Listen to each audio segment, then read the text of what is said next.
మాజీ మంత్రి అంబటి రాంబాబు ఇప్పట్లో జైలు నుంచి బయటకొచ్చే ఛాన్స్ లేదా? అంతలా ఆయనపై కేసులు నమోదయ్యాయా? వాటి తీవ్రత అధికంగా ఉందా? పొలిటికల్ వర్గాల్లో ఇదే చర్చ నడుస్తోంది. ఇప్పుడు తిరుమల లడ్డూ తయారీకి సంబంధించి నెయ్యి కల్తీపై పెద్ద ఎత్తున వివాదం నడుస్తోన్న సంగతి తెలిసిందే. ఈ క్రమంలో సీఎం చంద్రబాబును అసభ్య పదజాలంతో దూషించిన అంబటి అరెస్ట్ అయ్యారు. అయితే రాష్ట్ర వ్యాప్తంగా అంబటిపై 36 కేసులు నమోదైనట్లు వైసీపీ చెబుతోంది. ప్రస్తుతం రాజమండ్రి సెంట్రల్ జైల్లో రిమాండ్ ఖైదీగా ఉన్నారు అంబటి. ఆయనకు 14 రోజుల పాటు రిమాండ్ విధించింది కోర్టు.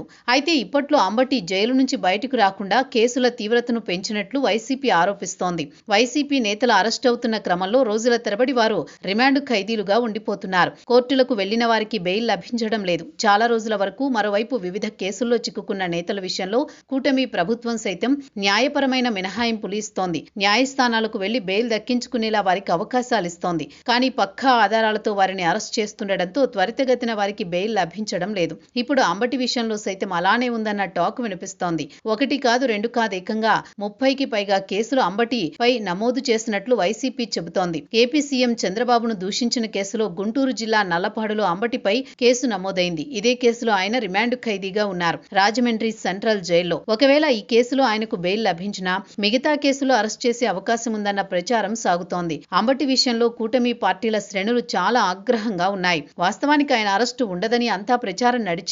ఎందుకంటే మిగతా మాజీ మంత్రుల విషయంలో అనేక రకాల ఆరోపణలున్నాయి. అంబటి విషయంలో సైతం అప్పటి సాగునీటి శాఖకు సంబంధించిన అంశాలున్నాయి. కానీ అంబటి అరెస్ట్ ఎప్పుడు ప్రయత్నాలు జరగలేదు. కానీ ఎప్పుడూ తన అరెస్టు గురించి మాట్లాడి రెచ్చగొట్టేవారు అంబటి. దమ్ముంటే తనపై కేసు నమోదు చేసుకోవాలని, అరెస్టులు చేయాలని సవాల్ చేసేవారు. లోకేష్ రెడ్ బుక్ తన కుక్క కూడా భయపడదని ఎద్దేవా చేసేవారు. అంతటితో ఆగకుండా ఏకంగా నడి రోడ్డుపై సీఎంపై బూతులు తిడుతూ మాట్లాడారు. దీనిని మాత్రం కూటమి శ్రేణులు సహించలేకపోయాయి.